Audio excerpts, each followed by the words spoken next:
Hey guys, SGT here, and I have a very special guest on the line. She's a brilliant writer. She's new to the scene, but she's moving mountains all on her own. Her name is Suzanne Posel. You know her work from Occupy Corporatism, Activist Post. You know her work from InfoWars, from SGT Report.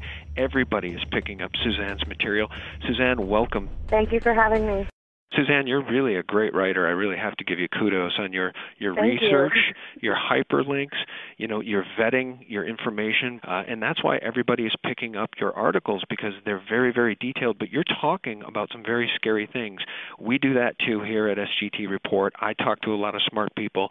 I spoke with James Wesley Rawls not too long ago, who said, and I quote, "We're entering into an age of deception and betrayal by our own government." And Suzanne, that's basically what you've been writing about across the board, whether it's vaccine information or your article titled U.S. Army Tactical Manuals Describe How to Control Domestic Insurrection. Why don't you let people know why you wrote that and what it means? I wrote that because there's a bunch of articles that have come out. It started with Rex 84, and it's turned into a bunch of manuals and a bunch of executive orders that put in place martial law. And the military likes to perform war games, so that's why we're seeing military on the streets practicing. They are actually practicing. The tanks that we see on the streets and the National Guard patrolling neighborhoods and the practices that they're doing with our local police department, this is all in preparation for martial law, so that when they do actually lock down the country, they've got everything secured. People that don't run in these circles and to whom this information is new, Suzanne, they love to say that we're all conspiracy tinfoil hat-wearing nuts because we still live in a republic. But I think what we're starting to see, for anybody who is objective at all, is we're seeing a totalitarian system now unveil itself. And ever since essentially 9/11 happened, it's been more and more of these draconian measures that are leading us right down the road to martial law. What do you think will be the cause of the declaration of martial law? Will it be a financial collapse or something altogether different? We've seen a lot of false flags. What do you think would be the cause of martial law? Well, I had written an article earlier this week from a U.S. Marine informant and also a Deutsche Bank informant. And in 2008, we should have collapsed. We should have gone the way of Greece. The only reason why we didn't was because the global elite and the banking cartels put it off on the Eurozone and collapsed the Eurozone in order to gain sovereign debt. Sovereign debt is when you actually own the physical land. You don't just own the buildings, you don't just own the people and the money. They're extracting wealth so that the only thing that the governments will have left to give them is the actual land that they own. While they're doing this, they're amassing this wealth in order to redirect it toward martial law endeavor, and not just in America, but globally. They want to lock down every country and force us into global governance, eventually force us into a global reserve currency that is like the Bancor that the IMF has been pushing. So in 2008, when Hank Paulson went to the Congress and said that they had to bail out the banks for $700 billion or martial law would be declared, they weren't lying. They went ahead and passed that, and they gave this money to the Chinese. But the Chinese, since then, have been backing their currency, their fiat currency, in gold.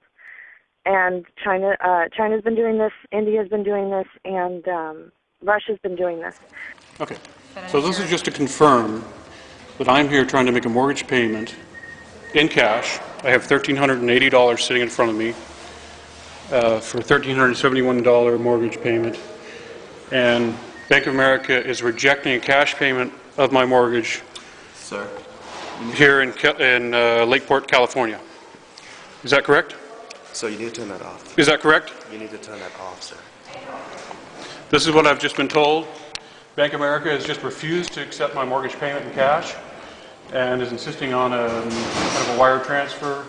Apparently, in America, cash does not pay the mortgage anymore, is what I'm being told today in Lakeport. If you go back in history, the reason why we went after Gaddafi was because he was presenting the dinar, which was a gold-backed currency that he was getting together with other countries like in Africa he was going to subvert the global reserve currency, which is the U.S. dollar, and destroy its complete value by backing it with gold, because the central bankers haven't dealt in gold since 1934. So in order to avoid all of this, the central bankers are going after Iran right now, and that's what this war is about, to try and stop India and China and Russia from buying Iranian oil with gold. Because if they destroy the global reserve currency, which is the U.S. dollar, then what we're going to have is we're going to wake up one morning and we're going to be like Greece. And that's going to cause complete panic in this country. So since they already set off the financial time bomb in the Eurozone, they know that it's just a matter of time before it hits our shores. So they're preparing for it. That's why we see all the movement on the streets. People are seeing tanks being moved in Burbank, California. They're seeing, in their forested areas, they're seeing police, military, escorting them off the property. National forested lands. This is public land, supposedly.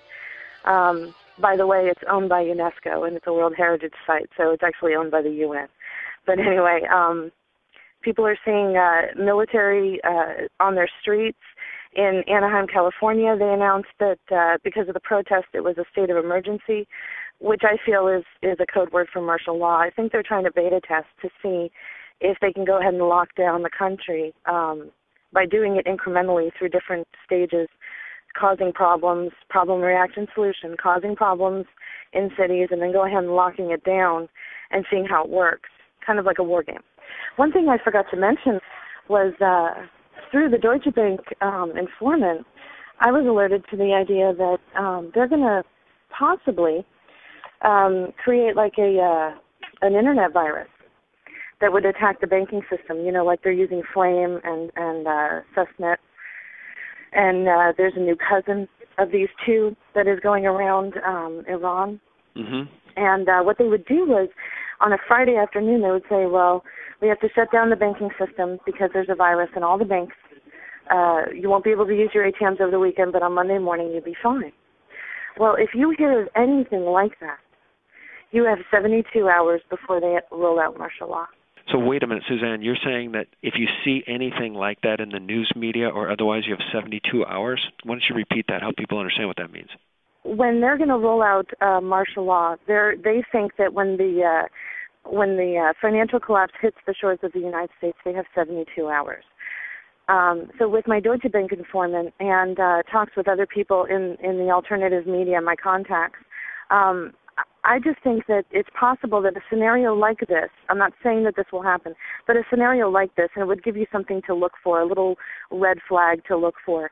Let's say that the banks all say that there's a virus in all the banking systems, all of the banks, and they have to shut down, like on a Friday. We know that the Obama administration loves to do things on a Friday afternoon or when we're celebrating New Year's Eve. So Friday afternoon, they would say they're going to shut down the banks and get rid of this virus over the weekend. And on Monday morning, everything would be back up. Over the weekend, you wouldn't be able to use your ATM or pay any bills online, but everything will be fine on Monday morning. That is your red flag. You have 72 hours from that moment to do whatever you were planning on doing, get to wherever you were planning on getting to, hunker down whatever you were planning on hunkering down, because they're going to unroll martial law in 72 hours from that moment, whatever scenario they intend to unroll. And I believe that it has to do with the banks, because they're stealing money from us left and right. In fact, I've gotten reports from insiders that they're taking money out of private checking accounts. They're also stealing heirlooms. The Bank of America has stolen heirlooms out of people's safety deposit boxes and ship them from one coast to another, and then claim that they didn't know that it wasn't that it was this customer's property, and then they'll send it back, but they never do. They're trying to squeeze out as much money as possible. And with MF Global and John Corzine, that was a beta test to see if they could take secured customer funds and get away with it, and they did. They're coming for our private checking accounts next. They're looking for as much money as they can to fund this not only domestic but global police state. So like I said, if you hear of anything with the banking industry, and I personally think it might be a false flag with an internet virus or a virus in the banking system as far as their computers go, then you have 72 hours from that time to go ahead and do what you were planning on doing. Wow. Well, I mean, we don't know if that will happen, but if it does, if people see these signs that Suzanne just talked about, Suzanne, you may have just saved some lives. I mean, for those who live in inner cities, in big cities, in scary places, be it downtown Chicago, New York, L.A., you may have saved some lives. People can get out if they have 72 hours. If they don't have but a couple of hours and there's traffic jams, they're not going anywhere. That's really frightening information. Let me ask you this. In your article from earlier this week, titled DHS and U.S. Military Make Final Preparations Before Announcing Martial Law, about 6 paragraphs down you wrote, the acquisition of armory by the DHS and contracts for bulletproof glass for checkpoint booths to be positioned strategically throughout the nation on public highways have heightened awareness that the U.S. government is preparing for a well-planned domestic military action. DHS armored vehicles have been sighted on highways in Kentucky and across the country, I might add. I guess what I'm wondering, Suzanne, from your expert view, do you think that the military could actually lock down this country? We're geographically gigantic. They had a hard time locking down Baghdad. The reality of this is that the PSYOP, I think, is against the people, to get the people to stand down before any of this ever happens. Because if they move on Chicago or any major American city, it's going to send a message to the rest of the patriots in this geographically huge country that it's time to take action. It's time to embrace the Declaration of Independence and throw off these despots.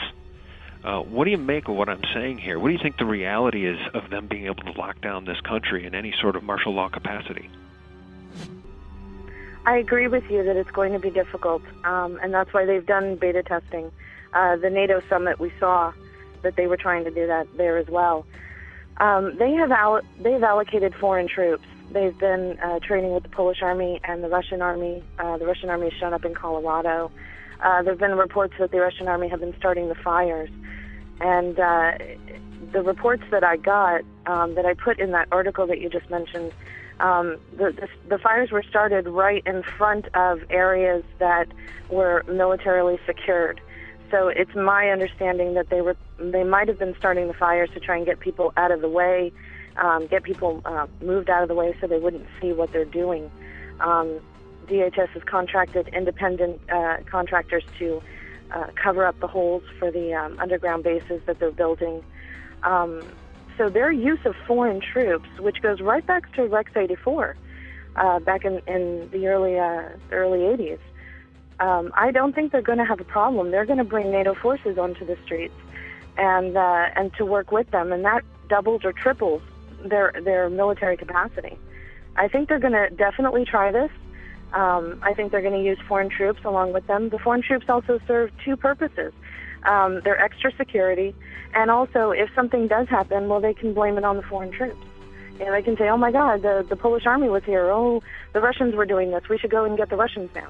Yeah, I think what this government is now doing with these false flags with what I'm calling these false flags that we saw in Aurora and in Wisconsin, is they're doing their level best before martial law happens to disarm the people. What do you make of what I just said there, and what do you make of what I'm calling false flags in Aurora and Wisconsin, Suzanne? They are definitely false flags. James Holmes had ties all the way going back to his grandfather with DARPA and mind control techniques, and he was studying mind control. He worked with the Salk Institute on mind control and flicker fusion, which is where they insert images into the screen while you're watching television or even on a website, and it moves so fast that only your subconscious picks it up. In Aurora, his apartment was booby-trapped with homemade bombs. And the Pentagon has just come out and said that a lot of people homegrown terrorists are building these homemade bombs. And so they're asking Congress to relax posse comitatus in order to respond to this, to allow military